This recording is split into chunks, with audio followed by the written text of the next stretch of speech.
Hi there, and thanks for tuning in to another Motorcycling Australia Women's Committee interview. I'm Jemma Wilson and I'm part of the committee, and today we have Alana Baratto with us. She is so heavily involved in motorcycling and she's also a part of our wonderful committee. Hi Alana. Hi Jemma. This is one I've really been looking forward to hear a little bit more about Alana's history and background, but also to get the opportunity to have a little bit of a chat about the Women's Committee and tell you out there a bit more about what we do and why we've been set up. So Alana, take the floor and give us a little bit of a background on what you're currently doing in the industry.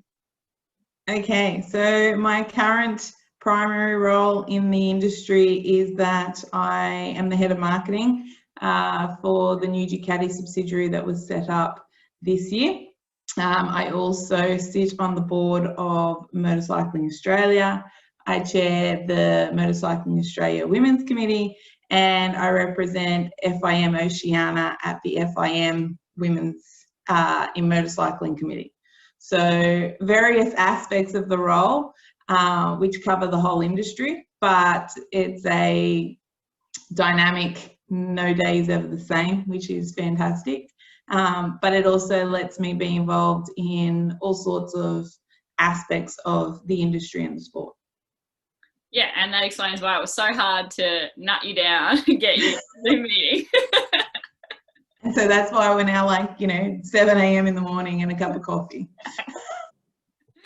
No, I think that it's, for sure, it's been a full-on year.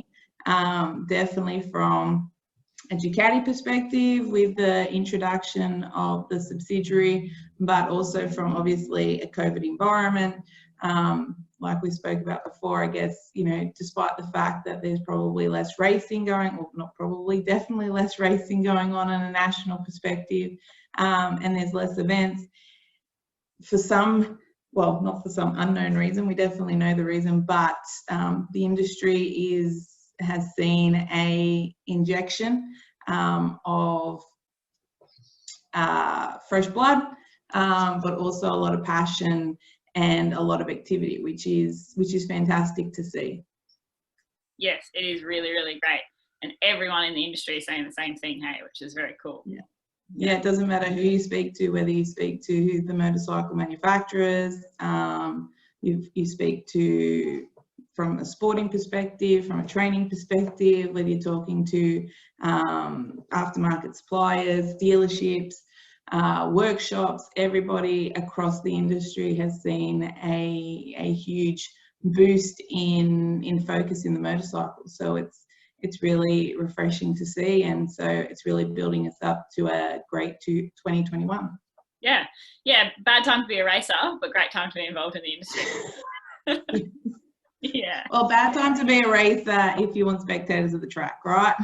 Yeah. From an international perspective, we're seeing some, really great racing. Like, if you look at MotoGP this season, 9 races, 7 different winners. It's pretty dynamic, but for sure, Australia's in a bit of a different position to the rest of the world.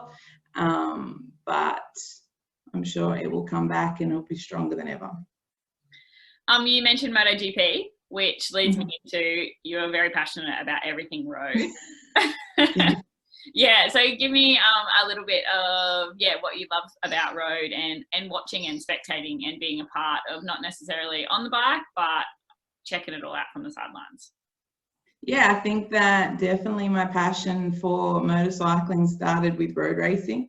My dad is extremely passionate about road racing, always has been, and he took me to back then it was the 500cc motorcycle Grand Prix when I was little, and it stuck. It's something that stayed with me my entire life through obviously MotoGP, World Superbikes, Australian Superbikes. It's just something that I guess sparked something in me that's sustained my entire life. There's no place that I'm happier than when I'm at a racetrack. It's just my little happy place. But to narrow it down as to what it is, probably the adrenaline, the speed, the strategy, the sound of the engines, the smell. There's no smell like a racetrack with the rubber and the fuel. They should bottle that into a perfume, but it's, and then as I've kind of, you know, started to work in the industry, when I started to get involved with the sport, it definitely took on a whole new aspect to me. The road racing now has lots of dear friends of mine, lots of associates, lots of colleagues, and so it really is a place where, you know, you get to see everyone and you get to share the passion that everyone shares. I think that that's what's really important in motorcycling, is that whether you agree or you disagree with your points of view, everyone comes to it with an element of passion, which I think is different from maybe some other industries. Yeah, that's really, really cool. So you are one of the hardest workers I know. You go and you go and you go and you go, and you do not shy away from taking on more work. So what has, you know, I know you've had other jobs in the industry. We met with Husqvarna, obviously. Well, not obviously to everyone else, but obviously to me. So tell me a bit more about your work history and education, and where you have gone to get to be head of marketing at Ducati, which is pretty awesome. So I started, it's a long journey, I guess. I started, well, first of all, when I was at school, I had two passions. One was design and architecture. The other one was motorcycling. So, you know, I guess worlds away, but, you know, there's definitely some elements of design in motorcycling. But I decided to pursue the motorcycling path for a year, and to see where I could potentially find a career. And so I started in a dealership, working with in the service department actually. And then that lasted, I think it was about 9 months. And then I was invited to join Aprilia Moto Guzzi. So I basically started in, again, a more of a service, customer service, parts kind of role, and developed a real passion for marketing and for communications. So from there, I ended up doing a diploma of business, majoring in marketing, and moved into more of a marketing role with Aprilia and Moto Guzzi, which I did for, I think it was about 5-6 years. And then from there, I decided to take a little bit of a break, and I moved into FMCG with a vitamin company. And it turns out that vitamins aren't as exciting as motorcycles, but I worked with a really great bunch of people and learnt an incredible amount, particularly around digital and digital marketing, which I developed a strong passion for as well. So incredibly grateful for that opportunity, but I missed it. I missed my friends, I missed the motorcycles, I missed the noise, the smell, and just that dynamic environment. So I think it was back in, I want to say 14, 15, that I was asked to join Aprilia Moto Guzzi again. And so I went back in at a more senior level from a marketing perspective, and I worked there for another 2 years. And then I moved into Polaris for a short period of time as well, working with Indian and the corporately owned stores that they have across their network. And I moved to Melbourne for that role, and then I moved to KTM and Husqvarna. So I moved back to Sydney and took on their marketing manager role for when they moved from Western Australia into the Eastern Seaboard. So that was a huge experience as well. Obviously, I came from more of a road background, and so with KTM and Husqvarna, I had to very quickly learn the world of motocross and the world of enduro. And thank you to Jemma for being patient with me while I did that. And developed a real passion for that as well. Developed a real passion for racing, you know, across the board. So probably at about that time, sorry, I should have said that while I was in FMCG, I also went back to uni and I did a Bachelor of Business, majoring in marketing. So I worked full-time and did that part-time. So I completed that in the 5-year period that I had taken my sabbatical from the industry. And then it was my time at KTM that I was asked to join the board of Motorcycling Australia. And from there, I got to join the Women's Committee, and I was asked to chair the Women's Committee.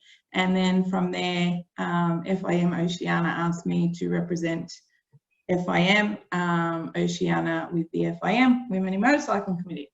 And then after all that, I, for sure, Ducati is always, you know, when you're a road racing fan, you know, Ducati always holds a beacon, I guess. And so when Ducati came to Australia and set up its own subsidiary, it was with a lot of passion and a lot of sparkles in the eyes that I decided to take on the head of marketing position. So that's a, you know, very quick summary of probably the last 15 years.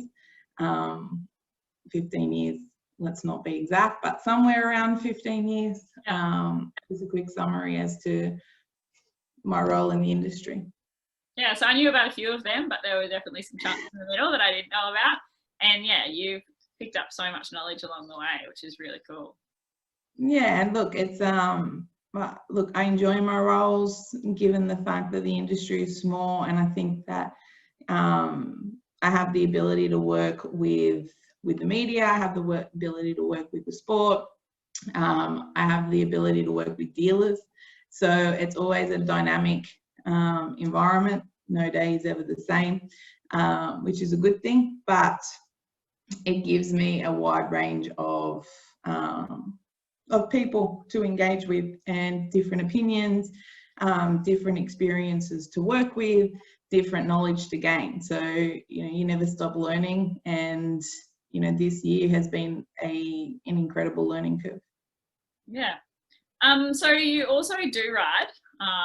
Obviously, you are very passionate about the road, but when you were working with KTM Husqvarna, you had the opportunity to jump on a dirt bike a few times, and I am trying to get you to one of my Fox Women's Off-Road campouts to ride. But so tell me a little bit then about the actual riding and how much you ride and what you love about that. So funnily enough, I didn't actually get my license until later in life. I've only really had my full license for the last 2 years.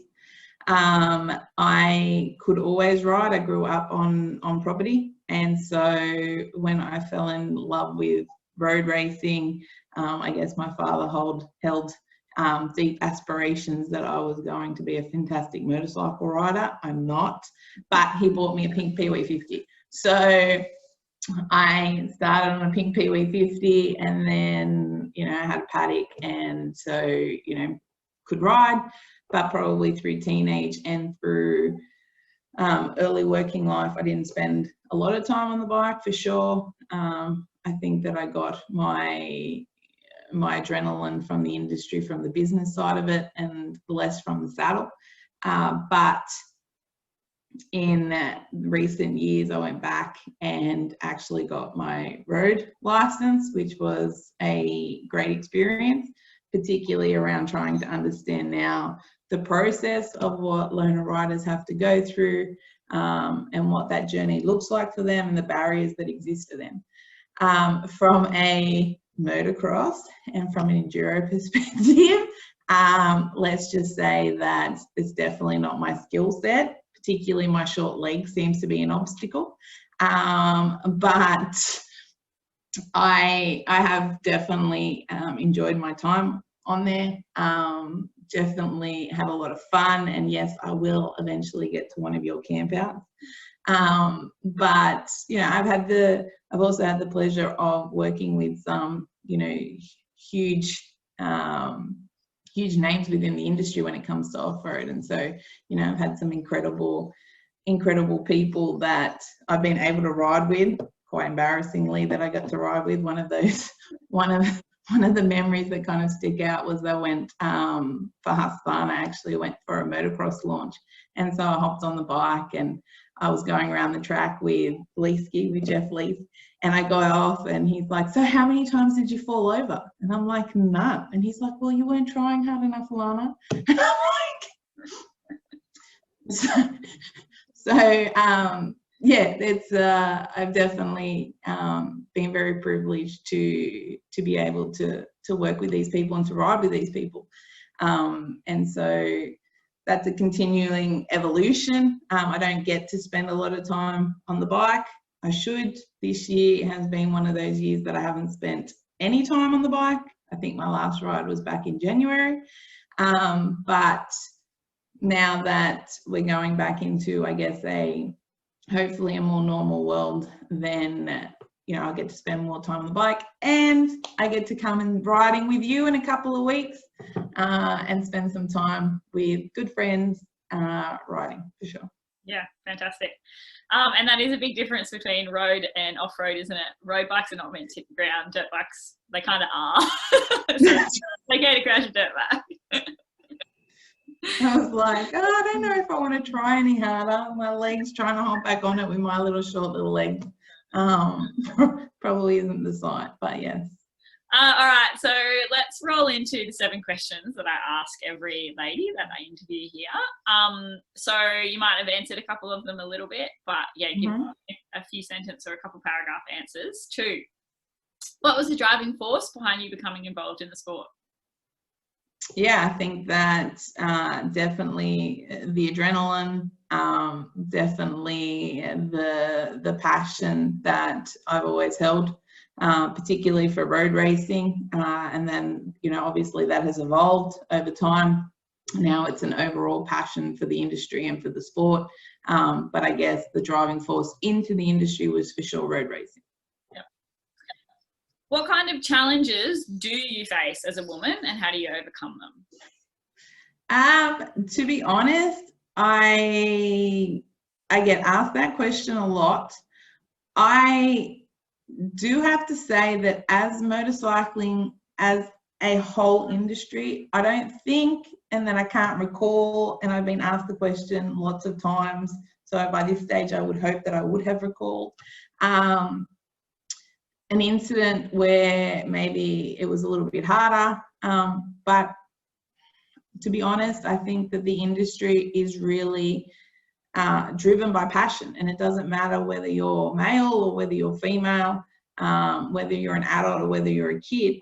I think that everyone respects. Again, you might come at things with a different opinion, and but that's life, and you may have to work at getting that opinion or that idea across, but not that I think that it's a difference between male and female. I've always been treated with respect. I've always been consulted. I've always had a healthy relationship with all my colleagues, all my male colleagues, for sure.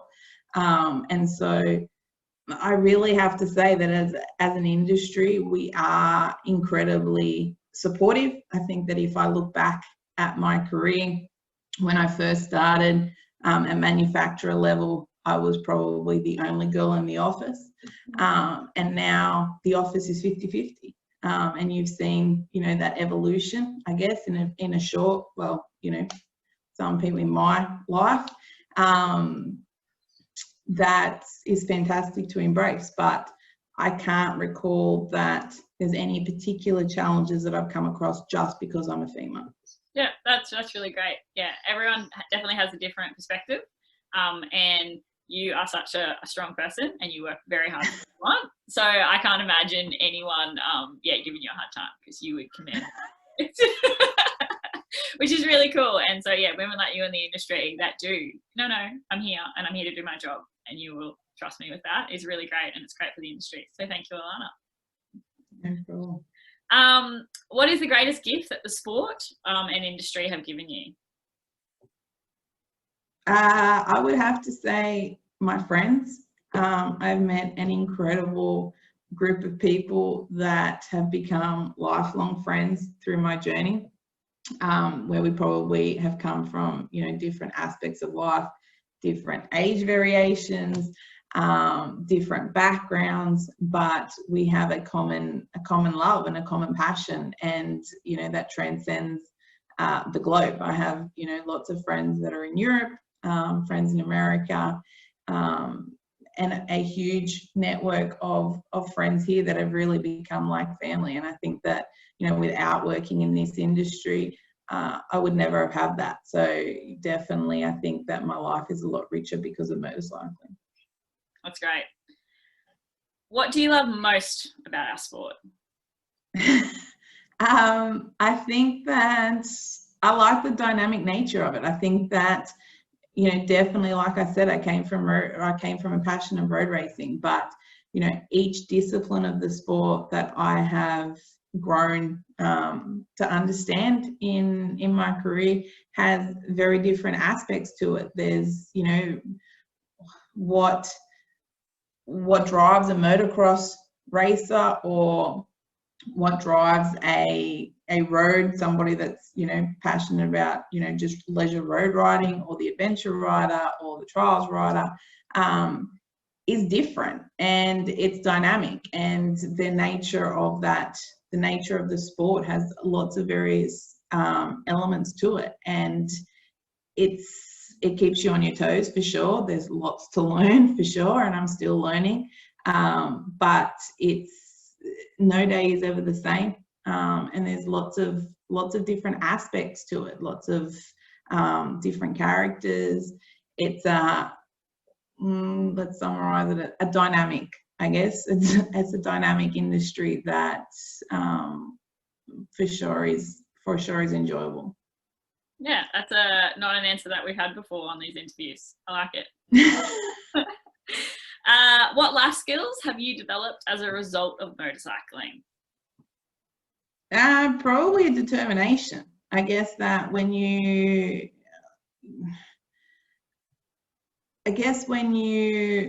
love something, and, you know, I guess you're the same as far as, you know, your racing goes, that, you know, you're more, you know, obviously from a racing perspective, you're determined, but from a industry perspective, from a sports perspective, I have that same determination, and determination to make a difference, and a determination to see it grow, a determination to see new people come into it, to see more women come into it, to see more families come into it. So I think that, you know, probably working with some very determined personalities, some very determined sporting personalities, has given me those skills in order to stay focused and keep the eye on the prize.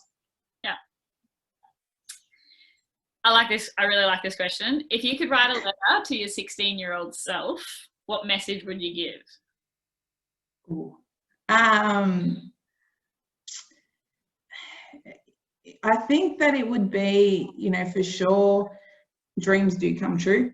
And I, you know, from a human perspective, you know, being involved with Motorcycling Australia, being able to represent women, is a huge dream for me as well. But, you know, from a Ducati perspective, I remember also visiting Bologna on my first trip to Europe, and going to the factory, and then going to World Superbikes in Misano, and, you know, with the goal that one day I would be able to work there, you know, walking through the museum. And, you know, dreams do come true. But I think that we're told that dreams come true, and for sure they do, but they don't come true without a lot of hard work.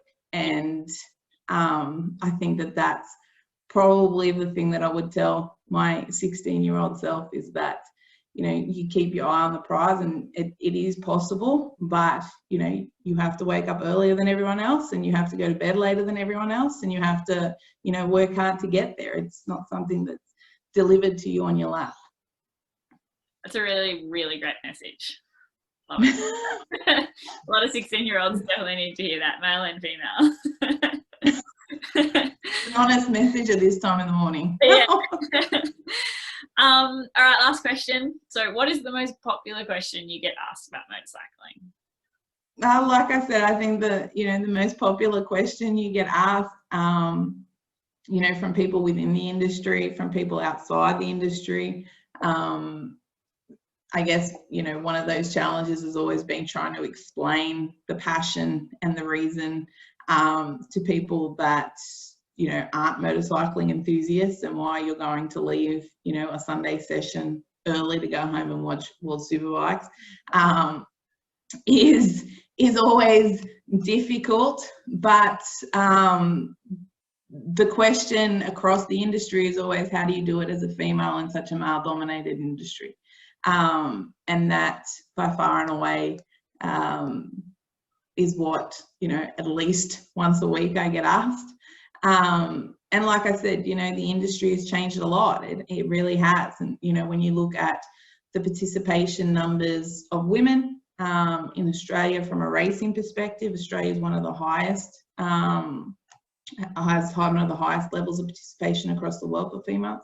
When you look at the industry, and I look at how many women are now involved in the industry, from the media, from manufacturer level, in dealership level, even in club level as well, it's incredible. It's definitely, a very quickly changing nature, and it has made huge leaps and bounds in recent years. But so I don't know if that male and female thing still exists, and maybe does, and I've been fortunate enough never to come across it. But that would be the most common question for sure. Yeah, definitely. All right, so for the last part of the interview, let's chat a little bit about the Women's Commission. So you are our amazing chair.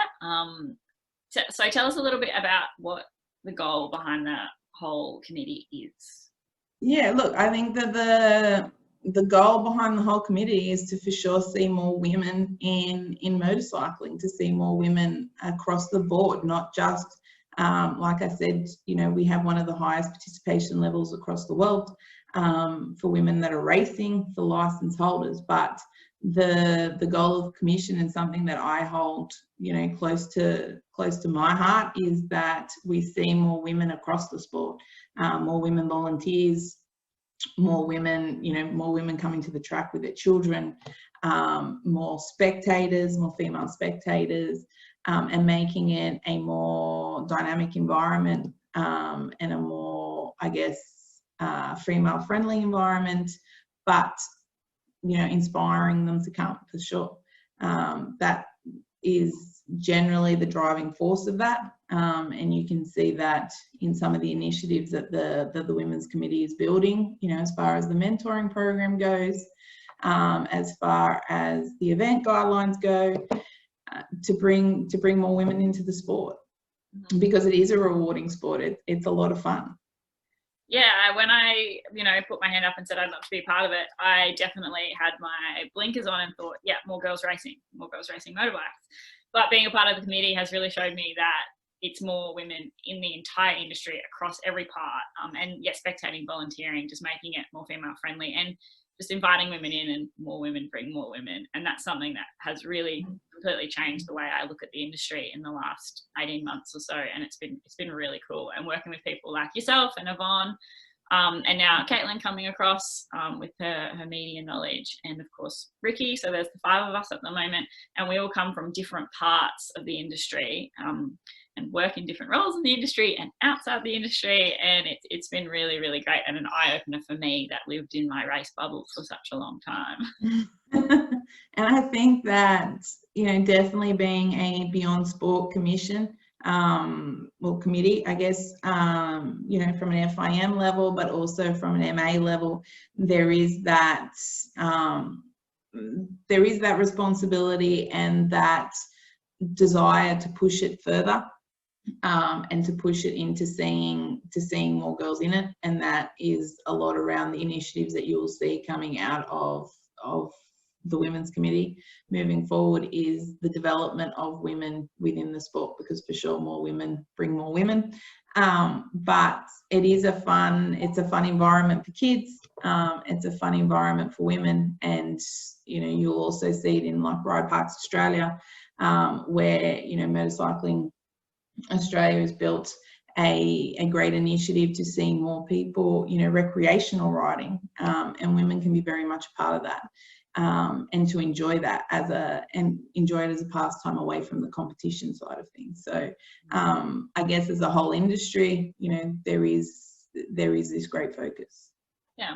So our overall goal is to get more women involved, and we're lots of little initiatives, not little, big initiatives, to help that happen. And then just day to day, what kind of stuff are we doing, interacting with people in the industry? Yeah, and I think that, you see that come through. I think, 2020 has been a difficult year. It has been a difficult year to make the things that we had planned happen, but providing development guidelines to the clubs, in order to, at a grassroots level, to be able to let them bring in more women and to engage more women in the sport, because that's where it starts, through to our mentoring programs from a more corporate perspective, from a volunteers perspective. How do we transfer the knowledge that exists in the generation before us that has an incredible wisdom and knowledge base, to transfer it to us in order for us to hold the torch and to continue it forward? And then how do we pass that on to the next generation to make sure that we secure the future for motorcycling? Events guidelines, so as far as bringing more events, like tool nights, technical nights, networking, fun aspects to the sport, to reduce the barriers of getting involved. Sometimes it can be quite intimidating for women to take that step into it. They may decide that they want to try it out, but sometimes I guess it could be intimidating, and that's where your initiatives are really important to the sport, and reducing those barriers so that we create a comfortable environment for them to come into. You'll also see some sporting initiatives for sure come through, where we encourage more females participating on track, and they'll come through, over the next 12 months. You'll get to see those, and then working, day in and day out to build the presence of women across the sport, whether that be on social media, whether that be your wonderful interviews showcasing and highlighting some key women in the sport, and bringing the attention there and trying to inspire other people to get involved, other women to get involved. Yeah, exactly. Sorry, long-winded response. No, it's you've definitely answered all the questions there. So being a part of the Women's Committee has been really cool for me, like I said, to get it outside of my bubble and to meet yourself and the other women and learn a bit more about road, because it wasn't just a race bubble, it was an enduro bubble. And just hearing from women in the industry and issues that they have, and that we can be a bit of a help to step them in the right direction of what they need, has been really cool as well. For sure. And I think that, like you said, the 5 of us have come from incredibly different backgrounds, and we bring 5 incredibly different aspects to the sport. Obviously you bring a racing perspective to the sport. Yvonne would bring more of a volunteering perspective to the sport. Katie for sure with a media background, and then Ricky obviously from a sporting organisation and events background, and then for sure a marketing background from me as well. So there's lots of different perspectives, lots of different experiences, lots of different knowledge bases that I hope and try to ensure that we cover all aspects so that we do make a big difference across the board. Yeah, definitely. All right, well, I think this has been a wonderful interview. I've learnt a lot about you, Alana, and your background in the sport, which has been really cool, and to get to chat about the Women's Committee and get our name out there more so people know what we're up to has been really cool as well. So thank you very much for this early morning. Thank you very much. Thank you. Thank you. You're the only person I would get up at that time for, Jemma. I'm so 3 cups of coffee later, and I'm going to go start my day. All right, thanks, Alana.